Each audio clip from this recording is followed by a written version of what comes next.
Have you ever been in a situation where you are about to meet new people in your life, strangers, and you are worried sick about how they are going to perceive you?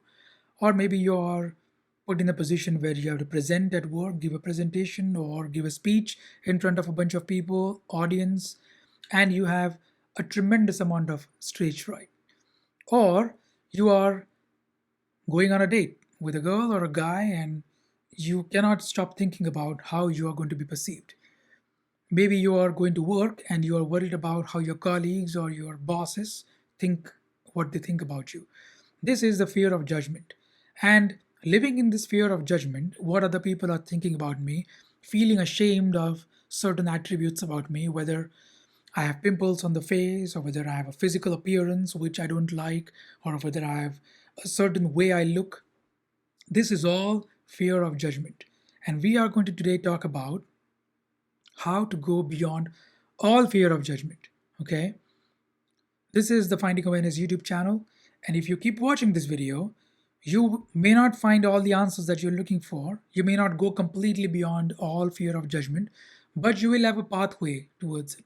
You will understand what you need to do in order to be in a place where you're never afraid of what other people are thinking about you, and you're fully embodying your own confidence. You feel comfortable no matter what situation and what place you find yourself in, regardless of any physical, psychological, emotional attribute that you may consider to be bad about you, negative about you. Okay, let's get into it. Why does this happen? Why are we so afraid of other people's judgment? Because somewhere deep down we believe that judgment can capture the truth, right? Which means we believe that if they see me and let's say they think I'm fat, take the simplest example, somewhere that may be true. The reason why we believe that someone else's ideas or words may be true about us is because we believe when we have judgments about others that our judgments are absolutely true, right? We believe our judgments to capture the truth about the world. When I meet somebody new, I'm never in a state of not knowing who this person is. I immediately try to put them in a bucket. I immediately say, oh, they appear this way, they think this way, they have such opinions, they have such thoughts, they have accomplished only so much, they drive this kind of a car, they live this kind of a house, they make this much money. I'm judging people constantly. And as I'm judging people, I am putting more and more and more faith in my judgment, right? So if I live my life where the only way I know other people is through my judgments, right? I am also inviting fear that when other people judge me, that may be true. So, what does this tell us? This tells us that I am taking somebody's temporary state of mind to be truth because I take my temporary states of mind as truths. We have to know people beyond the judgments we have of them.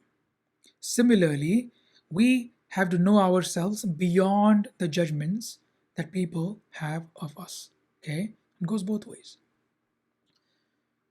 Not only that, but we have to understand that when we are trying to find out what other people are thinking about us, we are always approximating, right? We can never be quite sure of what they are thinking. So we make up something. For instance, if you watch a movie and you come home and you call up your best friend and tell them, hey, I saw this movie today. Is your best friend going to know exactly what your opinion of the movie was? Right? No, unless you tell them, they don't know. If you ask them to guess, they will make something up. But will they know exactly what you felt about the movie? Different scenes, different characters, different sections of the movie? They won't. But they can approximate, and approximating, assume that they go on their life believing that their approximation of what you thought about the movie was correct. Would that be true? Would that be factual? Of course not. Well, that's exactly what we are doing. We are believing that we are able to understand what other people are thinking about us. That's the first thing right there, which is wrong, because you can never know exactly what other people are thinking about you. Most of the time, other people are not thinking about you. Most of the time, other people are worried about their own problems, just the way you are worried about your life's problems. just the way you are anxious, just the way you are feeling sorry for yourself or feeling ashamed of yourself in one way or the other, feeling anxious, they are going through the same kind of process in their own mind, right? They're pretending to be confident, they're pretending to have a certain persona, but that's what's going on. So, what can we do about this fear of judgment? The first thing we have to do is learn to hold our own judgments about people lightly. That's the first thing we have to do. Because if I hold my judgments about people lightly, then I begin to believe the fact that I don't know everything about everything. I don't know everything about everyone. And that people change, that I'm willing to learn about people, that I'm willing to go to a situation, to a speech, or to a movie, or wherever I go to in my life, and just say, okay, let me just observe and learn. Let me be in this situation where I'm not fully sure about what's going on, and that's okay. I'm willing to learn. If I live my life this way, which is I stop judging people and situations, then I start believing that maybe other people are no longer judging me. Because even if they do, of course, that makes no sense because that is not the truth. So, first, hold your judgments about people and about yourself lightly. You are a work in progress, just as everybody else is a work in progress. You are trying to change. By watching this video, you are trying to change, just the way everybody else is also trying to change. So, that's the first thing. Hold your judgments lightly. Second is, know yourself more than anybody could possibly know about yourself. Know yourself more than anybody could possibly know about yourself. Because if you know yourself, which is, let's say I know that I am not a deep thinker, that whenever there is a subject of finance or numbers, I am not a good mathematical thinker, which is the fact about me personally. I'm not a good mathematical thinker. I know this about myself factually. I know that I'm a good linguistic thinker. So I know words, I understand language, I know how to use words.